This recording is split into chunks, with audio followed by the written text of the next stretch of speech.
There are some amazing people around that we can learn from today. People who have already braved the storms and come out on top.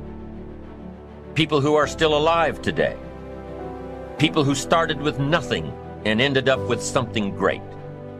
Famous people, not so famous people. Maybe even people you know, but don't know their stories. People who had an early vision and ambition. People who turned their focused dreams into the reality of success.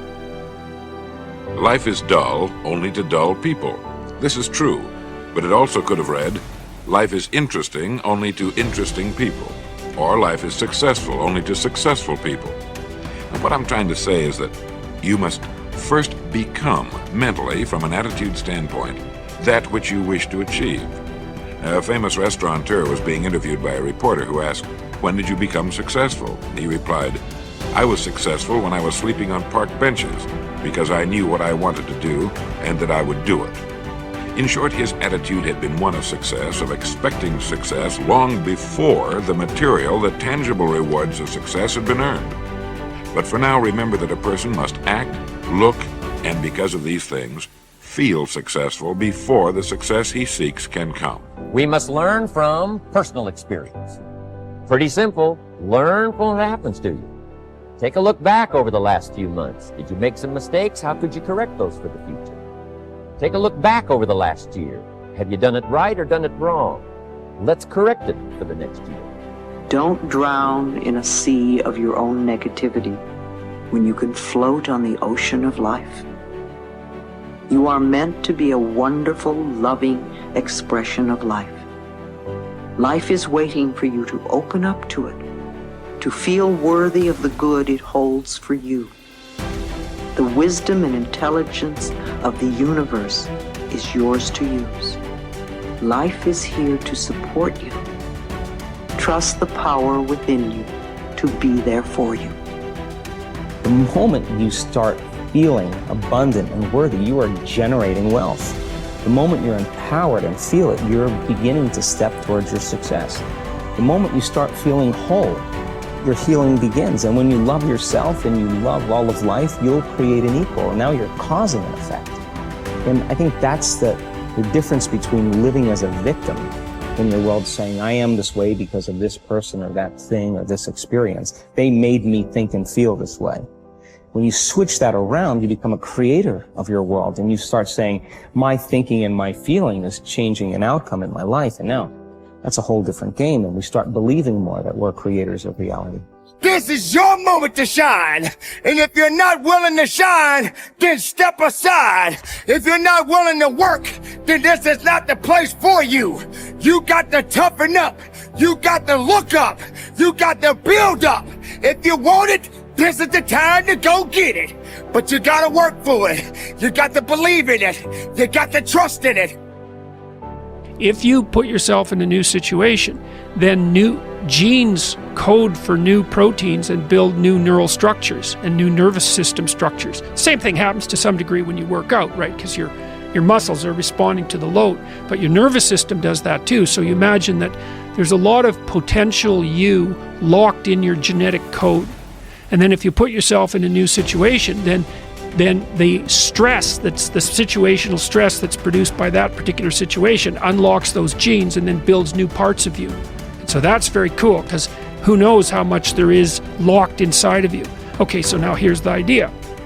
So let's assume that scales as you take on heavier and heavier loads. That more and more of you get more and more informed because you're doing more and more difficult things, but more and more of you gets unlocked. And so then what that would imply is that if you got to the point where you could look at the darkest things, so that would be the abyss, right? That would be the deepest abyss. If you could look at the harshest things, like the most brutal parts of the suffering of the world and the malevolence of people and society, if you could look at that straight and directly, that would turn you on maximally. And so that's the idea of rescuing your father, because imagine that you're like the potential composite of all the ancestral wisdom that's locked inside of you biologically. But that's not going to come out at all unless you stress yourself. unless you challenge yourself. And the bigger the challenge you take on, the more that's going to turn on. And so that as you take on a broader and broader range of challenges and you push yourself harder, then more and more of what you could be turns on, and that's equivalent to transforming yourself into the ancestral father, because you're like the, what would you call it? You're the consequence of all these living beings that have come before you, and that's all part of your biological potentiality. And then if you can push yourself, then all of that clicks on, and that turns you into who you could be. That's the re-representation of that positive ancestral father. So that's why you rescue your father from the belly of the beast. Acknowledgement is crucial to beginning. You have to dig deep and face yourself in stark reality. What do you think about yourself? Acknowledge your qualities and your flaws, not what your family and friends think about you. And what do you think? How do you feel about yourself?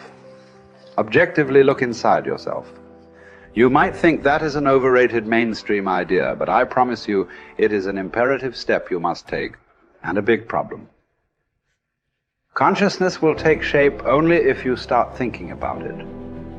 First, you have to understand your virtues and flaws. Then you have to begin to speak about them, not advice-seeking, but stating as facts. By speaking about them, I mean you must stand up and say, hey, this is me, I am this person. And it will hurt. Let's say you were blindfolded for 10 or 15 years. If after many years you choose to remove the blinders, when you open your eyes even the slightest bit, it will hurt as hell. So first you have to acknowledge that opening your eyes will be painful. Most of those who get this far will quit and fail because they fear pain and they fear failure. A lot of what-ifs will appear in front of them, and a lot of possibilities that might lead to failure. So they decide to do nothing, and they stick their heads back in the sand. Will you also do that? I know you won't. You are better than those who choose to be blind. You will keep going. What comes next in the process of recognizing a life that lacks confidence? After the pain, or shall I say during, you will start to recall one by one all the chances you missed, all the possibilities you didn't take, and all the time you wasted. It is important to take these lessons and promise yourself it won't happen again. But don't spend too much time regretting a wasted past. Stay in the present, leave the past behind, and act now in a way to improve your future. Prepare yourself for some further disappointments. You who are starting to see straight will realize the friends around you are not so perfect as you thought they were. You will see their blindness and how they mismanage their lives. Don't start mocking them. Don't tell them how stupid they are because they haven't asked for your opinion. You must know they are not yet ready to open their eyes. This process has to start from within. You don't achieve worthwhile goals quickly or easily. They take time. They take struggle. They take relentless pursuit day in and day out. That's what it takes.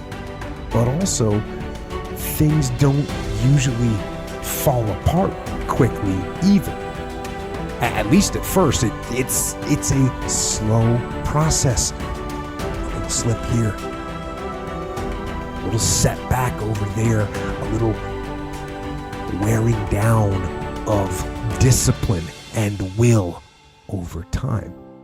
That's the thing. Success and failure are generally slow processes, either slowly building things up or gradually tearing them down.